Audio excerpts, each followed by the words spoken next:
Yo les gars, on se retrouve pour une toute nouvelle vidéo. Alors aujourd'hui on va parler de MHA Vigilante. Donc review épisode 5.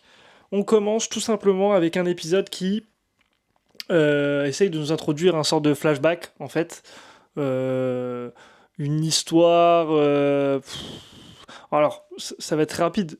Ils ont essayé de nous faire passer une histoire un peu émouvante entre guillemets avec du sens, avec bah, comme je dis un background un peu sympa de en fait la vraie première rencontre entre Popstep et Koichi. En vrai de vrai, c'est éteint, ça sert à rien. Les 17 premières minutes de l'épisode, ce qui est malheureux parce que en vrai, je vous jure qu'il y a des trucs sympas à faire à ce niveau-là.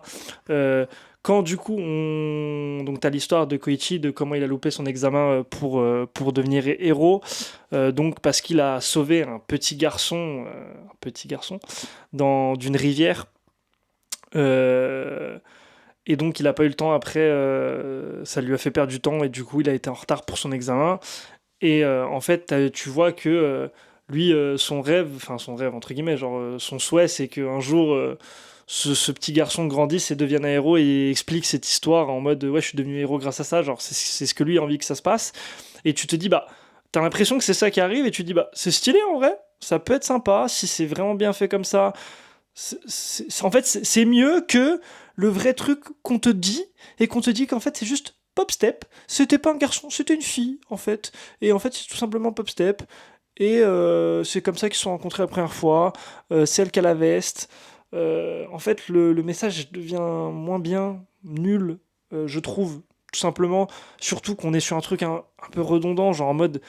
euh, Elle compte lui dire et tout, lui ramener avec un peu, allez à la limite de la limite, ça peut être un symbole assez sympa, elle lui ramène la veste et tout, il y a une petite musique qui peut être sympa, bien mise et tout, pourquoi pas. Non, pas du tout. Juste elle voit qu'il y a le vieux et du coup elle fait oh, et du coup elle dit rien, elle se casse et ça nique complètement la scène et ça ne sert à rien. Pourquoi avoir fait 10-15 minutes sur ça? Je vois pas trop le sens en vrai de vrai. Enfin, j'abuse, c'est pas 15 minutes, mais c'est 10 minutes, ouais, je pense, sur un peu cette histoire. Je trouve ça super dommage. Au final, ça devient nul. Ça devient, ouais, ça devient nul alors que ça pourrait être un peu mieux. Pas une masterclass, ça sera pas une masterclass, je pense. Mais ils ont des idées qui mettent à la poubelle et que je trouve dommage. Vraiment dommage. Parce qu'en vrai, la première rencontre de Popstep et Koichi, on s'en branle un peu, je vais pas vous mentir. Ensuite, qu'est-ce qu'on a? On a la meuf qui, avec les abeilles qui injecte encore du trigger, qui essaye un nouveau type de trigger, je crois, sur le mec qui devient avec la peau toute dure là, qui est tout gris. Donc le mec est plus rapide, plus fort. Tu te dis bon, à voir. Il se tape encore contre Koichi et Popstep. Il y a pas le chef à ce moment-là. Donc pas très intéressant parce qu'on voit qu'il fait pas le poids, Koichi. Et il a deux doigts de se faire défoncer. Et t'as un mec qui pop avec un katana. Un mec en mode un peu samouraï, un peu en mode Genji pour ceux qui ont la rêve dans Overwatch, je trouve. Ça fait un peu ça, mais en rouge quoi. Et ce que je trouve sympa à la limite, c'est son design, enfin le chara design, le perso, pourquoi pas, à voir ce qu'ils en font. Son délire avec son katana et tout, ça peut être sympa dans My Hero Academia, c'est un truc qu'on n'a pas trop vu. Mais le truc qui fait que c'est moins bien que ce que ça aurait pu être, c'est que ils ont essayé de nous faire une Stain 2.0 en fait. Vraiment, c'est un Stain 2.0 le type. Sauf que c'est pour les criminels là. Enfin, c'est pour les vilains quoi. Alors que Stain, c'était plus pour les héros. Donc, vraiment, ils ont essayé de nous pondre un Stain 2.0 avec un mec qui a une obsession pour la volonté ou je sais plus quoi. Ça n'avait pas trop de sens. Mais qui au final. Et qui au final rend l'épisode, on va dire, qui relève de un point l'épisode. Parce que il découpe littéralement le vilain.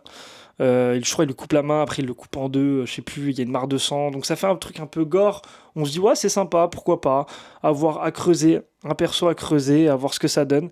Mais à part ça, en vrai de vrai, il n'y a pas grand chose. On s'ennuie un peu. Ça devient un peu nul, ça devient un peu redondant. Donc un épisode qui sert pas grand chose, sachant que je pense qu'il y aura qu'une saison et qu'il n'y a pas beaucoup d'épisodes. Après, évidemment, ça suit le manga, donc comme j'ai déjà dit, bah, en soi, tu peux pas faire mieux que ce qu'il y a dans le manga, tu peux pas inventer une histoire, sinon ce serait pas une adaptation en animé.